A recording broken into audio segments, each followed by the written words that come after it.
యాదాద్రి లక్ష్మీ నరసింహస్వామి దగ్గరికి. ఓ half an అవర్లో మాకు దర్శనం మంచిగానే అయింది. దాని తర్వాత ఇక్కడ మలక్పేట్, ఓల్డ్ మలక్పేట్ ఎప్పుడు వస్తూనే ఉంటాం. నెలకు ఒకసారి అని వచ్చిపోతాం. మా అన్నయ్య రామ్నగర్ నుండి వచ్చిండు, లక్ష్మణ్, ఆయన కూడా వస్తూనే ఉంటాం. ఏర్పాట్లు బాగానే ఉన్నాయి, పబ్లిక్ బాగానే ఉన్నది. కానీ బస్ సౌకర్యమే కరెక్ట్ లేదు. బస్సు రాని ఎగబడి ఉరుకుతున్నారు. ఇలా క్యూ సిస్టమ్ పెడితే మంచిగా ఈజీగా పోవచ్చు, ఈజీగా రావచ్చు.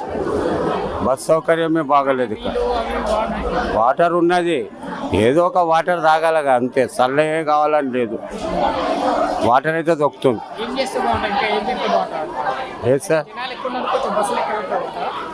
బస్సులు ఎక్కువ పర్వాలేదు, కానీ లైన్ ఉంటే చాలు. ఇక్కడ కట్టిరుగా ఈ ఫుట్పాత్ ఇవన్నీ బస్సుల గురించే. లైన్ ఏడున్నది, ఎట్లు వస్తే అట్లా ఎట్లు ఉరుకుతున్నావు. దిగటోళ్ళని దిగనిస్తలేరు, ఎక్కే వాళ్ళే ఎక్కువ అవుతున్నారు. ఇదే ప్రాబ్లం ఉంది. ఇప్పుడు కాదు, అవన్నీ కామనే. వివరాలు దోసుక తింటారు వాళ్ళు. ఏది గుడి అన్నది అన్ని ఫ్రీ అన్నప్పుడు సెల్ ఫోన్ కూడా ఫ్రీ ఉండాలి, అది ఉండాలి. సెల్ ఫోన్ తీసుకోకపోతే ఏమవుతుంది, గుళ్ళకి ఏమీ కాదు కదా. కానీ దానికి 10 రూపాయలు. ఒక సెల్ ఫోన్ వెనుక 5 మంది వచ్చి 50 రూపాయలు ఆడికి పోబట్టి. బ్యాగులు అంటే మేము దేం కానీ స్లిప్పర్స్ ఉన్నాయి. స్లిప్పర్స్ 5 మంది పెడితే వాళ్ళు కూడా 2 రూపాయలు రాసారు, కానీ 5 రూపాయలు లెక్క 25 రూపాయలు కొడుతున్నారు.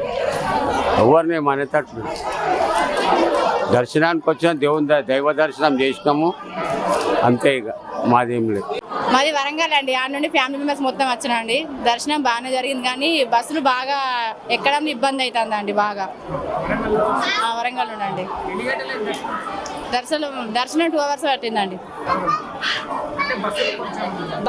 బస్సులో కానీ బాగా కిక్కిరి, బాగా సమస్య బాగున్నదండి. అట్లా అండి. దర్శనం మాత్రం బాగానే జరిగిందండి. 2.5 hours పట్టిందండి.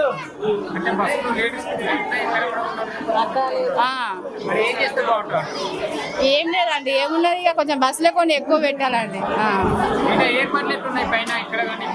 అన్నీ బాగున్నాయండి, అన్ని సౌకర్యాలు బాగున్నాయి, అన్నీ బాగున్నాయి. లేదండి, ఫస్ట్ టైం వచ్చాడు. వరంగల్ మంచిర్యాల ఉండి అందరం ఉన్నాం అన్నమాట. అక్కడ చాలా మంది రష్ బాగానే మంది ఉన్నారు. ప్రశాంతంగా వాటర్ ఎక్కడ పడితే అక్కడ వాటర్ కూడా ఉన్నాయి, సరిపోయి బాగున్నదండి.